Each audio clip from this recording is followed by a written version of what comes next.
সহিহ বুখারীর মধ্যে 4 বার এই হাদিসটা আসার মানে হচ্ছে যে আল্লাহ পাক এখানেও বোঝানোর চেষ্টা করছেন যে জাহান্নাম থেকে বাঁচার জন্য আমাদের কত সতর্ক থাকা উচিত। হাদিসটা হচ্ছে এই, কিয়ামতের মাঠে আল্লাহ রাব্বুল আলামিন আদম আলাইহিস সালামকে ডাকবেন। আদম আলাইহিস সালামের নাম তো শুনেছেন, তিনি কে? আদি পিতা। তাকে কি কারণে সম্মানিত করা হয়েছিল বলেন? তাকে কি কারণে সম্মান দেওয়া হয়েছিল? জ্ঞানের কারণে। তাকে ফেরেশতারা সিজদা করলেন কি কারণে? শারীরিক গঠনের কারণে, শক্তির কারণে, জ্ঞানের কারণে। এই জ্ঞান এখন আমাদের মধ্যে চরম অভাব। এই জ্ঞানের চর্চার চরম অভাব আছে আমাদের মধ্যে। এখন আমরা জ্ঞান চর্চা করতে চাই না। আমরা স্লোগান দিতে চাই যে আল কোরআনের আলো ঘরে ঘরে জ্বালো, কিন্তু প্রত্যেকটা ঘরে একটা করে কোরআনের হাফেজ নাই। এমনকি প্রত্যেকটা ঘরে একটা করে মানুষও পাওয়া যাবে কিনা যারা কোরআন বিশুদ্ধ করে তেলাওয়াত করতে পারে। তবে একটা কথা বারবার বলি যে এইসব আইওয়াশ শোডাউন দিয়ে ইসলামের কোনো কল্যাণ নাই। ইসলামের কল্যাণ কনস্ট্রাকটিভ কাজ করতে হবে। প্রথমে জ্ঞান চর্চা করতে হবে, ক্লাসিক্যাল সাবজেক্টগুলো পড়তে হবে। ফর এক্সাম্পল কোরআন, আরবিক সাহিত্য, ফর এক্সাম্পল হাদিস, রাসূলের জীবনী সাল্লাল্লাহু আলাইহি ওয়াসাল্লাম, ফর এক্সাম্পল সিরাত, ইসলামের হিস্ট্রি, ইসলামিক ইকোনমিক্স, জিওপলিটিক্স, এবং আপনি যেখানে পড়ছেন সায়েন্স, আর্টস, কমার্স, এগুলো পড়বেন। পড়াশোনা করে জ্ঞান চর্চা করতে আমরা চাচ্ছি না, আমরা রাতারাতি ফল পেতে চাই। এই জন্য আইওয়াশ শোডাউনে বেশি ব্যস্ত থাকি। এগুলোতে ইসলামের কোনো খায়ের নাই, কল্যাণ নাই। আসেন, আদম আলাইহিস সালামকে আল্লাহ পাক ডাকবেন, ডেকে বলবেন তোমার সন্তানদের মধ্য থেকে জাহান্নামীদেরকে আলাদা করে দাও। আদম আলাইহিস সালাম বলবেন, হে আল্লাহ, কতজনকে আলাদা করে দিন? আল্লাহ রাব্বুল আলামিন বলবেন, প্রতি 1000-এ 999 জনকে জাহান্নামের জন্য আলাদা করে দাও। বলেন ইন্না লিল্লাহ ওয়া ইন্না ইলাইহি রাজিউন। প্রতি 1000-এ 999 জনকে জাহান্নামের জন্য আলাদা করে দাও। আপনি গাণিতিক ভাবে এটাকে ব্যাখ্যা করতে যায়েন না। এখানে বোঝানো হচ্ছে মেজরিটি, অর্থাৎ বেশিরভাগ মানুষ জাহান্নামে যাচ্ছে, কোনো সন্দেহ নাই।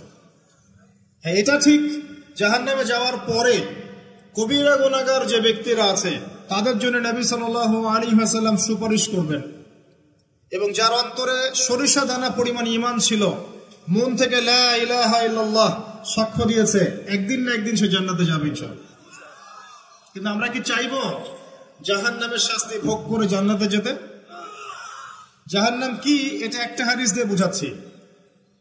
আল্লাহ রাব্বুল আলামিন এই পৃথিবীর সবচেয়ে সুখী মানুষটাকে, এই পৃথিবীতে যার কোনো দুঃখ কষ্ট কিচ্ছু ছিল না, এই মানুষটাকে ডেকে নিয়ে আসবেন। ডেকে নিয়ে এসে জাহান্নামে ঢুকাবেন এক মুহূর্ত সময়ের জন্য, ধরেন 1 সেকেন্ড বা 1 ন্যানো সেকেন্ড। এরপরে বের করে নিয়ে আসবেন, নিয়ে এসে বলবেন, পৃথিবীতে কি সুখে ছিলে?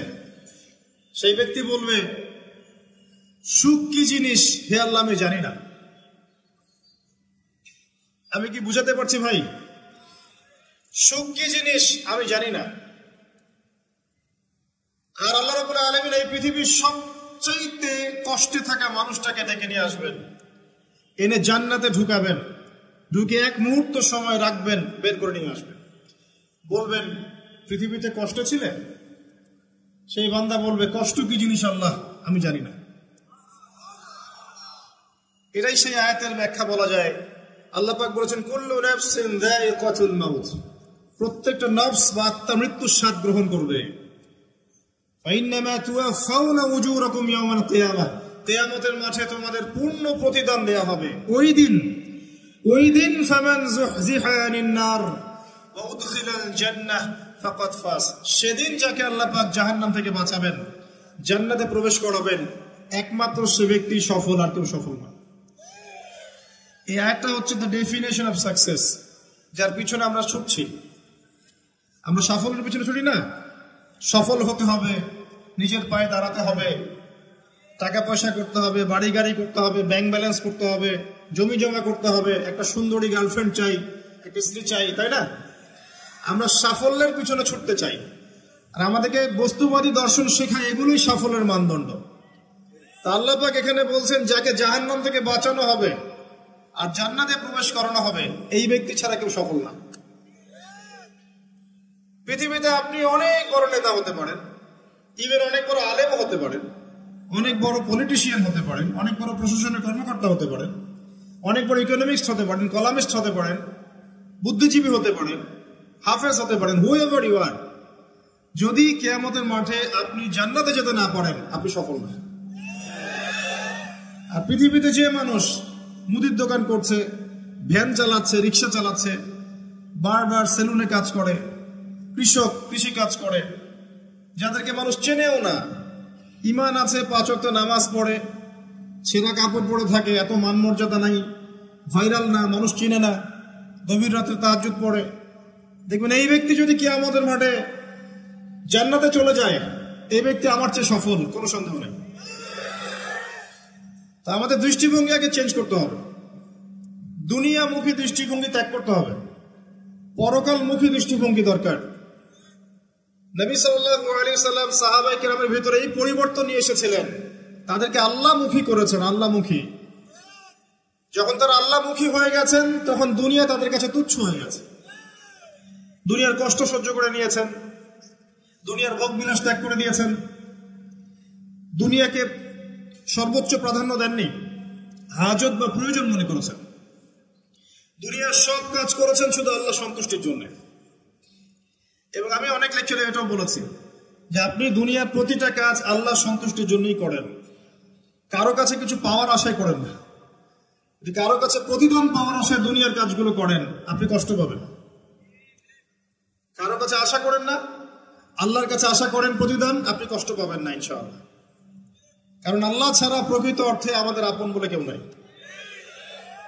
শুধুমাত্র আল্লাহই আপনার আপন, বাকিরা আপনার প্রয়োজন। মানুষ মানুষকে ভালোবাসতে পারে না, মানুষ মানুষের অবস্থানকে ভালোবাসে। এটা আপনারা হারে হারে ফিল করবেন যত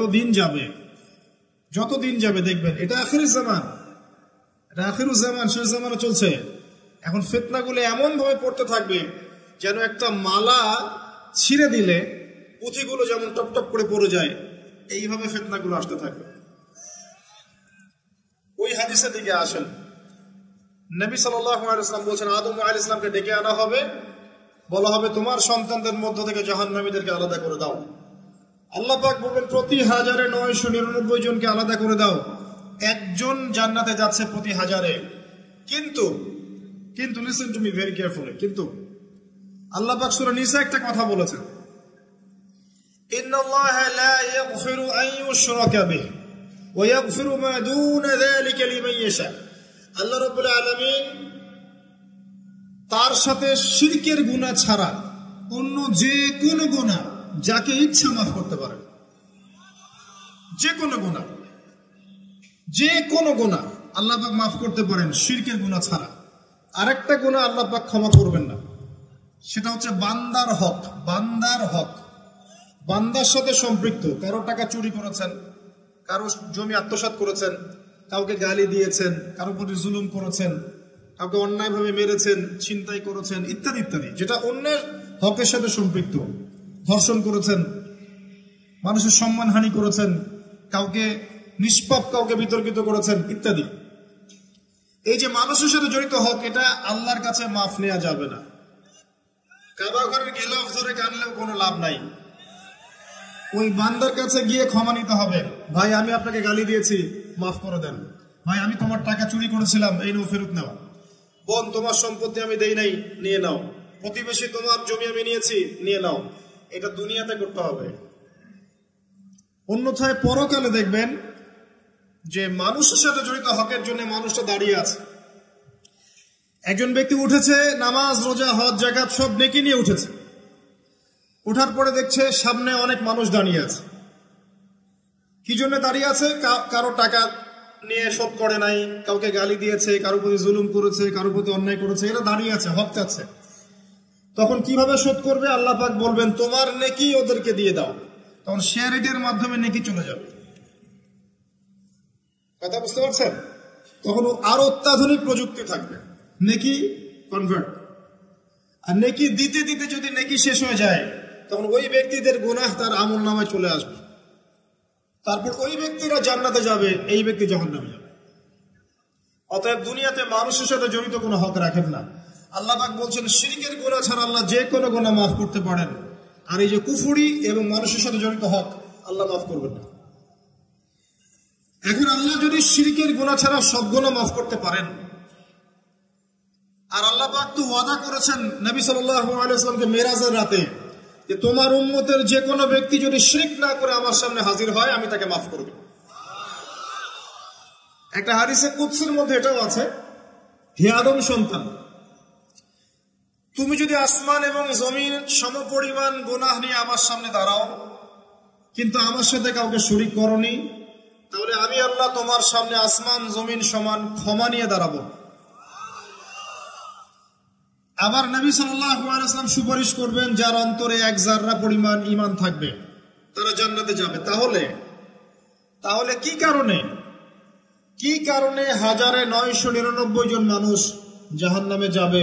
উত্তরটা দেন দেখি। তাদের আমল নামে কিসের পাপ থাকতে পারে? কিসের? এটা বোঝার জন্য কি পিএইচডি করার দরকার আছে? এখন দেখেন, কিছু মানুষ আছে যারা বলছে যে ঈসা ইবনে মারিয়াম আল্লাহর সন্তান, নাউযুবিল্লাহ। এটা শিরক নয়, এবং তাদের সংখ্যা পৃথিবীতে 700-800 কোটির মতো, নাকি আরো কম বেশি হবে। যারা চলে গেছে, যারা আছে এবং যারা আসবে। কিছু মানুষ বলছে উযায়ের আলাইহিস সালাম আল্লাহর সন্তান, নাউযুবিল্লাহ। এরা হচ্ছে জিউস, যারা এখন প্যালেস্টাইন দখল করে আছে। আর এই কথা বলতে আমাদের বুকে ভয় থাকা উচিত নয় যে ওইটা আমাদের জমি, তাদের জমি নয়। ওখানকার ঘটনা হচ্ছে এমন, একটা উপমা দিয়ে বোঝানো যায়। মনে করেন আপনি আপনার ঘরে বসে আছেন, আপনার দরজায় একজন মেহমান এসেছে। মেহমান নক করছে, ঠক ঠক ঠক, ভাই আমাকে একটু হেল্প করেন, আমি খাইনি অনেক দিন, আমার কাপড় নাই, আমার খাবার নাই, আমার থাকার জায়গা নাই, একটু আশ্রয় দেন। আপনি মাশাআল্লাহ মুসলিম, দয়া পরবশ হয়ে দরজা খুলে দিলেন, তাকে ড্রয়িং রুমে বসালেন, সুন্দর করে খাওয়ালেন, কাপড় দিলেন, রেস্ট করার জায়গা দিলেন। এবার সে সেখানে থাকতে থাকতে পরিকল্পনা করলো যে আপনাকে আপনার বাসা থেকে বের করে দিবে। একদিন আপনাকে ঘাট ধরে আপনার বাসা থেকে বের করে দিল, দিয়ে দরজা ভিতর থেকে লাগিয়ে দিল। এখন দরজার বাইরে দাঁড়িয়ে আপনি নক করছেন, আমার ঘর আমাকে ফেরত দাও, আমার ঘর আমাকে ফেরত দাও। আর এই ব্যক্তি বলছে আপনি জঙ্গি, আপনি সন্ত্রাসী। এটা হচ্ছে সবচেয়ে সেরা উদাহরণ প্যালেস্টাইন এক্সাম্পলের। তো এরা বলছে উযায়ের আলাইহিস সালাম আল্লাহর সন্তান। একটা কথা আমি বলি, হতাশ হবেন না। ফেরাউন তার দলবল নিয়ে যখন লোহিত সাগরে ধাওয়া করছিল মুসা আলাইহিস সালামকে, আল্লাহ পাক কি করেছেন? আল্লাহ পাক সব সৈন্যকে আগে লোহিত সাগরে এনেছেন, আনার পরে মুসা আলাইহিস সালামকে পার করে দিয়েছেন। তারা যখন মাঝখানে এসেছে তখন আল্লাহ পাক ডুবিয়ে দিয়েছেন। ঠিক আছে? আল্লাহ পাক ঠিক একই কাজটা করবেন ইনশাআল্লাহ এই জেরুজালেমে ইনশাআল্লাহ তাআলা। সবাইকে এনেছেন আল্লাহ পাক পৃথিবীর বিভিন্ন জায়গা থেকে। একটা নির্দিষ্ট সময় পর্যন্ত ওরা বিশ্বকে রুল করবে সামনে, একটা নির্দিষ্ট সময় পর্যন্ত এরা বিশ্বকে শাসন করবে সামনে অচিরেই। কিন্তু এরপরে আল্লাহ রাব্বুল আলামিন ঈসা ইবনে মারিয়ামকে নামাবেন এবং তার হাতে তাদের নেতা মাসিহুদ দাজ্জাল নিহত হবে ইনশাআল্লাহ তাআলা। এবং পুরো কমিউনিটি একসাথে কলাপস করে যাবে, পৃথিবী থেকে তার নাম অস্তিত্ব মুছে যাবে ইনশাআল্লাহ তাআলা। আল্লাহ পাক ওই লোহিত সাগরের সুন্নাহ এখানে অ্যাপ্লাই করবেন ইনশাআল্লাহ। আল্লাহ পাক এই কারণেই একত্রিত করেছে, এটা আল্লাহ পাকের স্টাইল সুন্নাহ। আসেন, এরা বলছে উযায়ের আলাইহিস সালাম আল্লাহর সন্তান। আবার দেখেন কিছু মানুষ বলছে আল্লাহকে পাওয়ার জন্য স্ট্যাচু ওয়ার্শিপ করা যায়, এরা হচ্ছে আল্লাহকে পাওয়ার মাধ্যম। কিছু মানুষ বলছে কবরে সেজদা করা যায়, কবরে শায়িত ব্যক্তি আল্লাহর কাছে সুপারিশ করবে। কিছু মানুষ বলছে আল্লাহ ছাড়া অন্য কারো কাছে দোয়া করা যায়। তিনি অনেক বুজুর্গ ব্যক্তি ছিলেন, আমার দোয়া পৌঁছে দিবেন আল্লাহ পর্যন্ত। কিছু মানুষ বলছে আল্লাহ ছাড়া অন্য কারো নামে নজর করা যায়, জবাই করা যায়, কসম করা যায়, ইত্যাদি ইত্যাদি। আর কিছু মানুষ আল্লাহর হালালকে হারাম করছে, আল্লাহর হারামকে হালাল করছে। কিছু মানুষ তাকদীরকে অস্বীকার করছে, ভাগ্যকে অস্বীকার করছে। কিছু মানুষ দুনিয়া নিয়ে এতই ব্যস্ত হয়ে আছে, দিনের যাররা পরিমাণ ফিকির নাই। আবার কিছু মানুষ এই উম্মতের মধ্যে দাবি করছে মুহাম্মদ সাল্লাল্লাহু আলাইহি সাল্লাম শেষ নবী নন, আরো নবী আসতে পারে, এবং তারা প্রকাশ্যে মাহফিল করার চেষ্টা করছে এখন বাংলাদেশে। আবার কিছু মানুষ বলছে আমরা কোরআন মানি, হাদিস মানি না। এই যতগুলো কথা আমি বললাম এর প্রত্যেকটাই হচ্ছে শিরক। এই শিরকগুলো হয় তিন ভাবে। চিন্তায় শিরক হয়, কথায় শিরক হয়, এবং কাজে শিরক হয়। চিন্তা, কাজ এবং কথা, আকীদায় শিরক থাকে, আমলে শিরক থাকে, আবার কথাতেও শিরক থাকে। এই শিরকের পাপের কারণে আল্লাহ রাব্বুল আলামিন বেশিরভাগ মানুষকে জাহান্নামে দিবেন, বলেন নাউযুবিল্লাহ। কিন্তু কারো আমলনামায় যদি শিরকের পাপ না থাকে, শিরক থেকে তওবা করে যে কোনো পাপ নিয়ে সে কবরে যায়, 99% সম্ভাবনা আছে এই মানুষকে আল্লাহ পাক মাফ করে দিবেন। তাহলে আমরা আজকে এতটুকু শিখলাম, প্রথমে সবচেয়ে বেশি কেয়ারফুল থাকতে হবে শিরকের ব্যাপারে, সবচেয়ে বেশি কেয়ারফুল থাকতে হবে শিরকের ব্যাপারে এবং বেদাআতের ব্যাপারে। এটা কি জিনিস? বেদাআত হচ্ছে এমন জিনিস, মানে আমিলা আমালান লাইসা আলাইহি আমরুনা ফাহুয়া রাদ। নবী সাল্লাল্লাহু আলাইহি ওয়াসাল্লাম বলেছেন, কেউ যদি এমন কোনো কাজ করে ইসলামের মধ্যে যে কাজের পিছনে আমার কোনো দলিল নাই, প্রমাণ নাই, আমার পক্ষ থেকে কোনো আদেশ নাই বা নিষেধ নাই, কোনো হুজ্জত নাই, এটাই বেদাআত প্রত্যাখ্যাত। মানে আপনার প্রতিটা কাজ হতে হবে শুধুমাত্র নবী সাল্লাল্লাহু আলাইহি ওয়াসাল্লামের সুন্নাহ মতো। এই জায়গায় নতুন কোনো পদ্ধতি চালু করলে আপনি বিদআতি হয়ে যাবেন। বিদআতির পরিণতি কি? তার সমস্ত আমলগুলোকে আল্লাহ পাক ধুলো বানিয়ে দিবেন। দলিল সূরা ফুরকান। সবকিছু বলার সময় পাচ্ছি না মাহফিলে। আরো কি? আরো আছে। বুখারী হাদিসে এসেছে, নবী সাল্লাল্লাহু আলাইহি ওয়াসাল্লাম হাউজে কাউসারের সামনে দাঁড়িয়ে থাকবেন এবং এই কাউসারের পানি যে একবার পান করবে কিয়ামতের মাঠে, সে আর কখনো পিপাসার্ত হবে না। নবী সাল্লাল্লাহু আলাইহি ওয়াসাল্লাম পানি পান করাবেন উম্মতকে। হঠাৎ পর্দা পড়ে যাবে। আল্লাহ নবী বলবেন, ইন্নাহুম মিন্নি, এরা তো আমার উম্মত। পর্দা পড়ে গেল কেন? তাকে জানানো হবে, ইন্নাকা লা তাদরি মা আহদাসা বা'দাক। হে নবী, আপনি জানেন না আপনার মৃত্যুর পর এরা আপনার শরীয়তের মধ্যে কত বেদাত চালু করেছিল। তো বেদাতীদের সম্পর্কে নবী সাল্লাল্লাহু আলাইহি ওয়াসাল্লাম বলবেন, সুহকান সুহকান লিমান গায়্যারা বা'দি, দূর হও যারা আমার দ্বীনের মধ্যে সংযোজন করেছে, দূর হয়ে যাও। নবীজি অভিশাপ দিবেন, নাউযুবিল্লাহ। আরেকটা মারাত্মক বিষয় হচ্ছে, বেদাত করতে থাকলে মানুষ তওবা করে না। একজন চোর তওবা করতে পারে, সে জানে এটা খারাপ কাজ।